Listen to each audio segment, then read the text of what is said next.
Nous recevons aujourd'hui le camarade Didier Okanda, secrétaire général du TUMEC, qui se traduit comme travailleur uni de mines, métallurgie, énergie, chimie et industrie connexe. Il revient tout juste d'une réunion dans le cadre du L20 en Afrique du Sud. Nous avons le plaisir de nous entretenir avec lui aujourd'hui. Bienvenue chez Studio Fritz.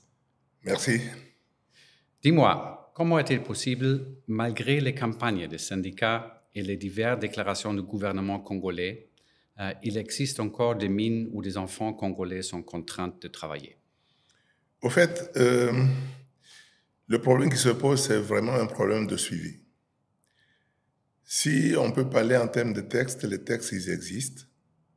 Mais ces textes-là souffrent de manque d'application. Et même lorsqu'on les applique, on les applique très mal. Et le suivi étant absent, n'étant pas au rendez-vous, cela fait que n'importe qui pose les actes tels que bon lui semble. C'est un peu ça. Et puis, il y a une désorganisation presque systématique du corps syndical qui, en principe, devrait veiller et sonner l'alarme pour que le gouvernement reste surveillant et responsable de ce qui est en train de se passer dans les pays. Quels sont les textes qui sont violés? Les textes, il y a le code minier, il y a également le code du travail. Le code du travail interdit aux enfants de pouvoir travailler et le code minier interdit également aux enfants, aux femmes et aux personnes vulnérables de pouvoir être présentes dans les mines. Mais malgré ces dispositions qui sont prises en amont, sur le terrain, l'exécution souffre du manque de suivi du pouvoir public. Quel est le plus grand problème? Le plus grand problème, c'est la pauvreté. Et il y a un dicton en français qui dit « ventre affamé n'a point d'oreille ». Ce qui fait que lorsque la majorité de la population se retrouve pauvre, frappée vraiment de plein fouet par la pauvreté, ils ont recours à des méthodes qui leur permettent de pouvoir survivre. Et parmi ces méthodes-là, c'est celle de pouvoir recourir au ramassage de certains débris, de quelques morceaux de métal dans les mines pour essayer de pouvoir passer la journée et pouvoir survivre demain. Pourquoi la campagne d'Industrial au Congo, la stratégie syndicale pour le travail décent et la production responsable du cobalt en RDC n'a-t-elle que des résultats limités? Au fait,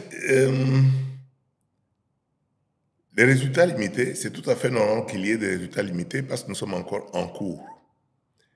Mais il s'avère qu'actuellement, nous avons besoin de pouvoir revisiter la feuille de route que nous avions par rapport à cela, de manière à pouvoir mettre des indicateurs mesurables qui vont nous permettre d'évaluer de manière automatique un peu les objectifs pour lesquels nous avons entrepris de pouvoir mettre en place cette campagne.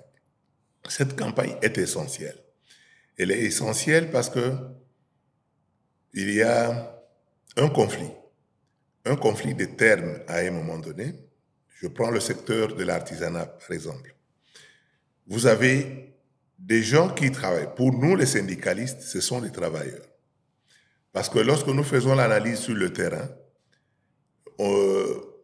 vous trouvez des gens qui sont en train de travailler, mais que la loi appelle des actionnaires.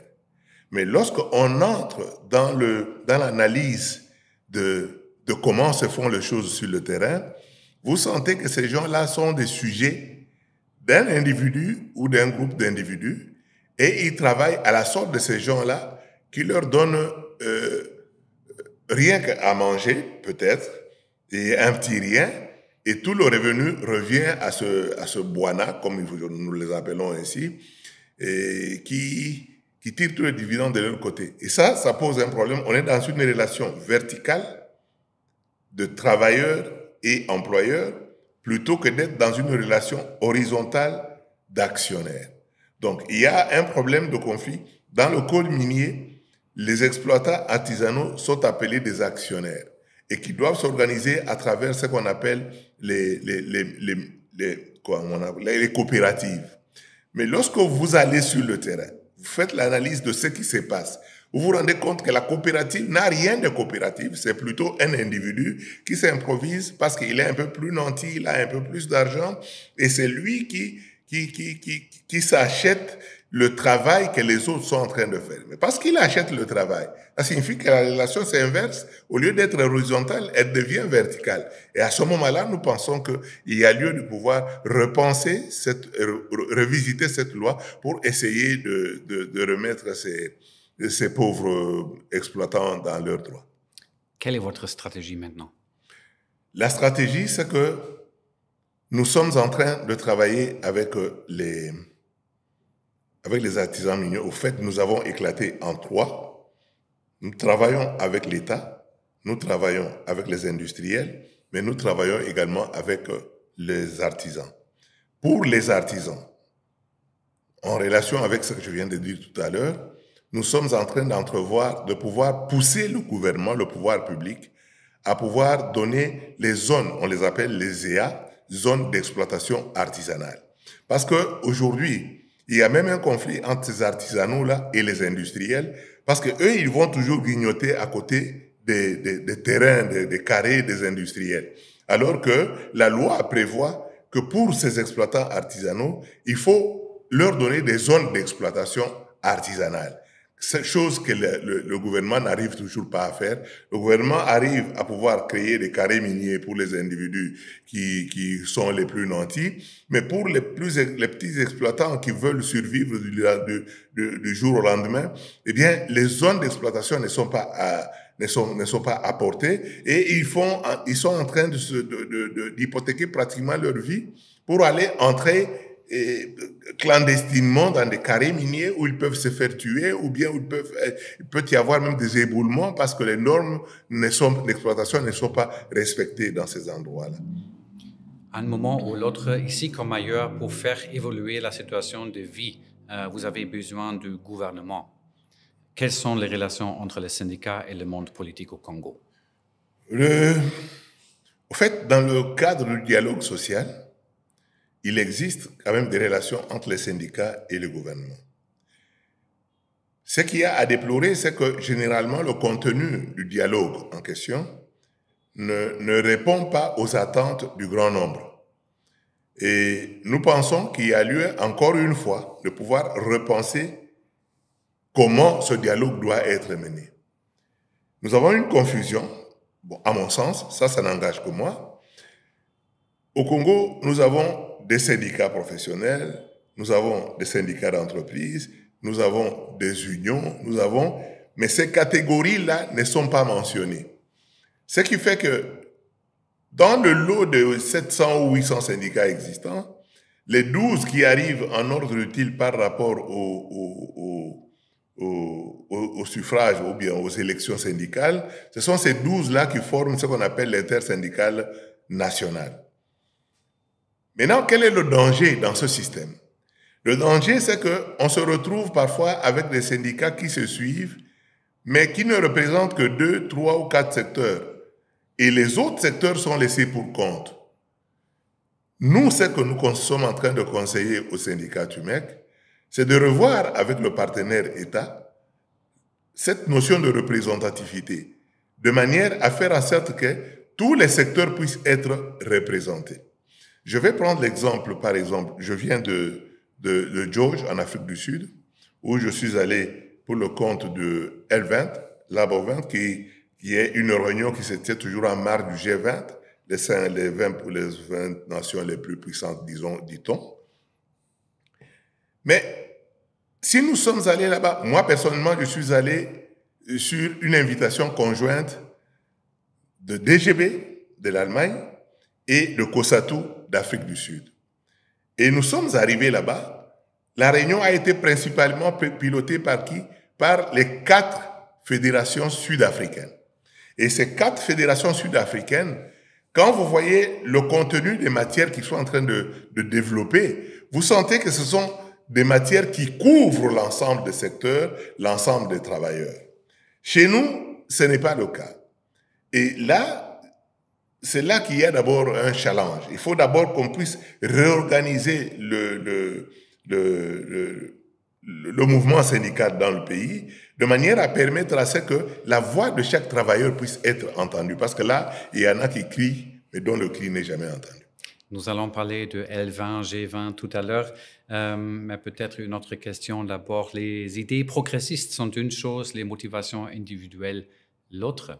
En Afrique, mais aussi ailleurs, on observe que certains syndicalistes sont parfois absorbés par l'appareil politique.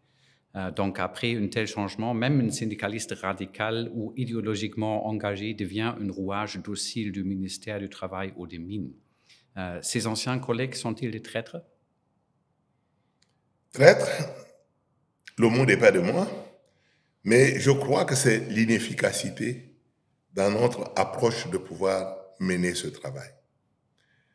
Le vrai problème, c'est lequel moi, j'ai toujours considéré qu'il y a une épine dans le pied du syndicat au Congo. L'épine, c'est laquelle? L'épine, il faut comprendre ça par rapport en termes d'argent. D'abord, le syndicat au Congo n'a pas de moyens. La convention de l'OIT parle de la liberté syndicale et cette liberté syndicale demande aux travailleurs de pouvoir contribuer dans l'organisation de son choix. Les travailleurs, ceux qui en ont les moyens, ils contribuent sans problème. Mais le grand nombre ne contribue pas. Déjà, son salaire, il est maigre. Il ne répond pas à ses besoins. Ce qui fait que lorsque l'argent se retrouve déjà entre ses mains, même malgré la bonne volonté qu'il a de pouvoir contribuer, il a d'abord les urgences par rapport à ses enfants, à sa famille, auxquelles il doit faire face, et bien tout de suite, tout est dilué. Ce qui fait que cette contribution-là ne vient pas. Dans cette situation où se trouve le syndicat aujourd'hui, étant donné que le syndicat est un acteur de la paix sociale dans le pays, nous aurions aimé, moi personnellement, j'aurais souhaité que l'État y mette de sa main à travers des lois. Une loi qui peut instituer une subvention pour les syndicats qui sont réellement représentatifs, de manière à permettre à ceux-ci de travailler normalement.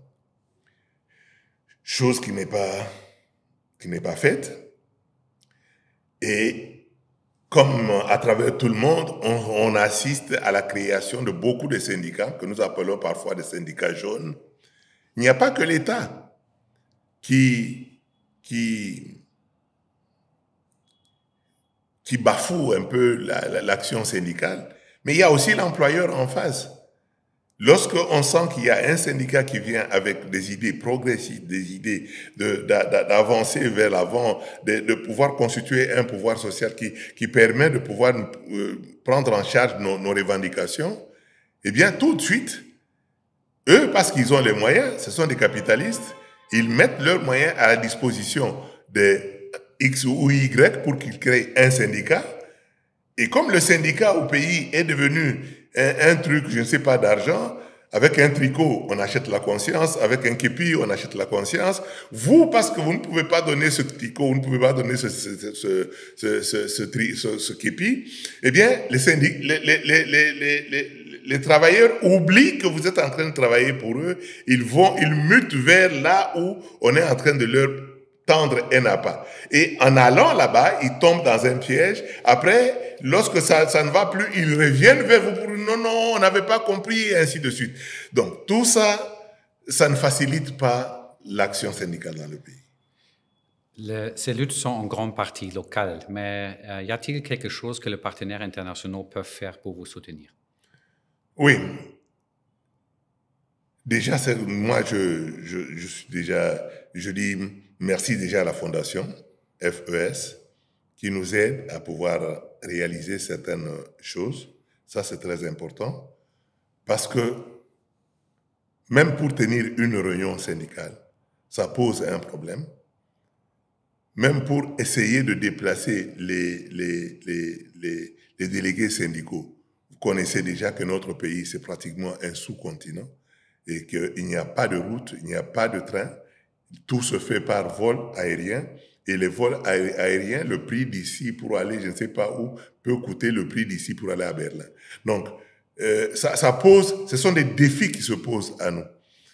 Et nous pensons que il est essentiel pour nous de pouvoir parler avec les partenaires extérieurs pour qu'ils partagent avec nous l'expérience. Parce que nous pensons qu'eux aussi sont passés par là où nous sommes maintenant. Et ils ont pu vaincre avant de devenir ce qu'ils sont devenus. Mais parce qu'ils ont vaincu ça, c'est-à-dire qu'il y a une expérience à partager. Déjà, en termes d'appui, il y a ce partage d'expérience dont nous avons besoin. Et ça pourra nous mener dans un dialogue qui pourra faire en sorte que le dialogue puisse être d'égal à égal entre les syndicats et le gouvernement, de manière à ce qu'il y ait paix sociale dans le pays et que cela apporte le développement que nous attendons. L'Afrique du Sud assure actuellement la présidence du G20. Ce n'est pas une bonne occasion de enfin parler des questions africaines? Justement, c'est pour cela que nous sommes rendus en Afrique du Sud dernièrement. Personnellement, j'ai été invité par DGB, comme je dis, de l'Allemagne et le COSATU. J'ai eu 2 invitations au même moment. Je suis allé et j'ai pris part. C'est ma première fois de pouvoir prendre part à L20, qui est pratiquement une réunion qui se tient en marge de la réunion du G20. Au fait, le G20, c'est quoi? C'est le groupe des 20 nations les plus puissantes du monde, d'après ce qu'on définit, et que généralement, quand ils se réunissent, ils lèvent certaines options. Malheureusement, on a constaté que lorsqu'ils lèvent ces options-là, l'aspect travail, l'aspect travailleur, ça ne les intéresse pas trop. Ils sont un peu trop capitalistes, excusez-moi le terme, mais je crois que c'est comme ça qu'il faut l'appeler. Et le L20, lui, s'est proposé de pouvoir réfléchir par rapport au fléau de l'heure pour essayer de proposer ce que eux ils trouvent juste par rapport à ce qu'ils peuvent prendre comme option ou une directive à pouvoir observer. Et c'est dans ce cadre-là que nous sommes allés là-bas. On s'est retrouvés avec pratiquement les syndicats du monde entier, venus d'Amérique latine, d'Europe et de partout. Et nous avons eu pratiquement une réunion qui s'est déroulée sur 2 volets. Il y a eu d'abord le volet Afrique, et où nous sommes réunis pendant 2 jours sous la conduite de ITUC, la CSI, comme ça ça s'appelle en français, la Fédération syndicale internationale, et les confédérations sud-africaines, les 4 confédérations sud-africaines. En fait, c'était eux qui avaient conçu la réunion. Et aussi FES, partenaire, qui était aussi là, avec un thème assez important par rapport aux chaînes d'approvisionnement. Et nous avons réfléchi sur un ensemble de choses pour essayer d'apporter à la fin une contribution à la réflexion que le G20 devait faire, de manière à ce que le travailleur ne soit pas absent à la table de prise de décision. C'est pour cela que nous sommes arrivés là. Et ça se fait réellement, ou quel est le poids de L20 auprès du G20? Bon, il faut reconnaître une chose, c'est que c'est vrai que sur le plan de l'écrit, nous disons nous sommes partenaires, nous sommes d'égal à égal et ainsi de suite, mais il faut reconnaître que de temps en temps, l'autre partenaire, qui est lui l'employeur ou l'État, ce sont les 2 employeurs puissants parce que eux, ils ont les moyens de leur politique. L'autre partenaire que nous avons un pouvoir social, mais nous n'avons pas les moyens de notre politique. Ce qui fait que ça nous amène toujours un peu sur un déséquilibre. Mais nous avons pris le temps de pouvoir réfléchir sur un ensemble de points. On a réfléchi sur le travail décent et la crise de l'économie informelle. On s'est rendu compte, par exemple, dans l'atelier A, où nous avons parlé de l'Afrique, que 60% de notre économie, ça passe par le circuit informel. Et ce circuit informel est déconnecté même des syndicats. Ils ne sont même pas organisés. Ce qui fait que si nous pleurons aujourd'hui la pauvreté, c'est à cause de ces gens qui mettent toute leur énergie là-dedans, mais comme ce n'est pas réglementé, eh bien, ils ne tirent pas les dividendes qu'ils doivent tirer. Et ça, nous avons attiré l'attention du G20 par rapport à cette question, parce qu'il faut finalement formaliser ce secteur ici pour qu'il soit encadré et que finalement, ils aient qu'ils atteignent les objectifs qui se sont assignés par rapport au travail informel qu'ils sont en train de faire. Parce que un travail formel ou informel soit-il, demeure un travail. Et donc, celui qui exécute le travail doit se retrouver par rapport à ça. Donc, on a essayé de parler par rapport à la formalisation du secteur informel. Nous avons parlé de la crise climatique et la transition juste. Eh bien, la crise climatique, on ne peut plus dire beaucoup plus, les experts en ont déjà beaucoup parlé, mais lorsque nous entrons dans nos rapports entre nous, syndicats, l'État et les employeurs, nous nous retrouvons que si nous en sommes là, c'est notre, qu'est-ce que je peux dire?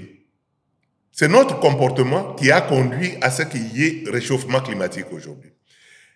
Alors, maintenant, par rapport à l'Afrique, par exemple, nous ne pouvons pas demander aux Africains de militer en faveur du climat sans les moyens.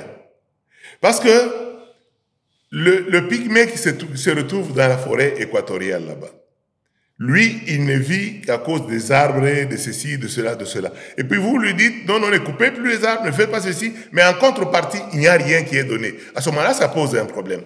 Et les pays qui nous ont amenés à ce niveau-là, ils se retrouvent avec cette dette-là. Au lieu de payer cette dette pour qu'elle couvre ce que nous sommes en train de vouloir faire actuellement, eux ne veulent pas payer cette dette-là, mais le peu qu'on va donner aux pays comme le Brésil, comme le Congo, pour notre forêt, ainsi de suite, cet argent risque encore d'être dilapidé par rapport au paiement de la dette. Parce que nous sommes jusque-là, nous sommes engloutis dans la dette. Et les pays du Sud ne peuvent pas tenir. Lorsqu'ils ont l'argent, ils vont payer. Et quand ils payent ça, ceux qui doivent être les artisans de cette crise climatique ici, essayer de soigner, ne pourront pas trouver leur cause. Et donc, nous allons continuer. Donc, nous disons qu'on ne peut pas faire une lutte contre le réchauffement climatique sans tenir compte de ceux-là qui doivent pratiquement être les artisans de garder la forêt, de faire tout ce qu'il y a à faire pour essayer de réduire le SUS. Voilà un peu, nous avons parlé de ça. Nous avons parlé également de la justice commerciale dans la zone de libre-échange du continent africain. Et le libre-échange, c'est bon, mais ça doit être bien pensé. Parce que tel que cela se passe jusqu'à présent, ça ne nous laisse pas entrevoir des bons résultats demain. Ce que nous pensons, c'est que nous, les syndicats, dans toutes les chaînes d'approvisionnement mondial, il faut que nous, on se tienne la main dans la main pour qu'on se retrouve à la production, au transport, à la commercialisation ou à la consommation, qu'on sache qu'est-ce qui est en train de se faire tout au long de cette chaîne-là, que les avantages que ceux qui ont en aval puissent être aussi les avantages que ceux qui produisent puissent avoir. Et c'est ce qui nous a d'ailleurs amené à pouvoir entreprendre cette campagne ici. La campagne que nous sommes en train d'entreprendre, nous sommes en amont dans la chaîne de production du cobalt. Nous sommes à la production, nous sommes en amont. Mais nous nous rendons compte que ce que nous produisons en amont là profite plus à ceux qui sont en aval, alors que nous-mêmes nous sommes en train de croupir dans une pauvreté qui ne dit pas son nom. Donc il faut une certaine équité tout au long de la chaîne. Et cette équité, l'ange gardien ne peut être que le syndicat. Et pour cela, on a besoin de formation, on a besoin d'échanges, on a besoin de partage d'expérience pour essayer de voir comment est-ce qu'il faut contrer le capital qui, généralement, arrive à nous détruire à tout moment. Bon. Selon vous, est-ce qu'il y a un pays en voie de développement qui fait mieux que le Congo? En termes de? En termes de représentation syndicale et le poids des syndicats dans la vie, dans le dialogue social. Oui. Il faut être honnête et reconnaître, par exemple, que l'Afrique du Sud fait mieux. L'Afrique du Sud est suffisamment organisée du point de vue organisationnel Et je peux même extrapoler pour dire qu'il y a 2 zones syndicales dans notre continent. Il y a la zone syndicale anglophone et la zone syndicale francophone. La zone syndicale anglophone est mieux organisée et plus outillée, plus efficace. Il faut le reconnaître, il faut être honnête et reconnaître ça. Et ils sont suffisamment outillés par rapport à l'action syndicale. Ça, il faut le reconnaître.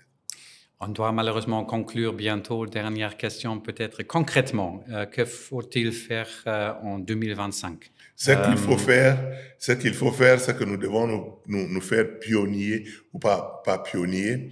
Nous devons lancer un appel à l'action. Un appel à l'action qui commence d'abord par une réorganisation de notre plateforme syndicale. Nous sommes obligés de pouvoir nous retrouver. Si même il faut aller plus loin, je crains de pouvoir prononcer le mot parce que ça devient un peu courant dans notre pays, mais il faut absolument qu'il y ait des états généraux du point de vue syndical pour essayer de voir comment est-ce que nous pouvons structurer notre plateforme et essayer de canaliser les aspirations des travailleurs que nous représentons. Sans cela, nous allons patauger très longtemps sans pouvoir arriver au résultat. Nous remercions camarade Didier Okanda, secrétaire général du TUMEC, le syndicat des travailleurs unis des mines, métallurgie, énergie, chimie et industrie connexes. Nous vous remercions beaucoup pour votre visite et bonne continuation pour votre lutte. Merci beaucoup et je crois que ce n'est qu'un début. Nous allons continuer comme ça. Ça pourra permettre aux gens de pouvoir s'inspirer par rapport à ce que nous sommes en train de conseiller. Nous le souhaitons. Merci beaucoup.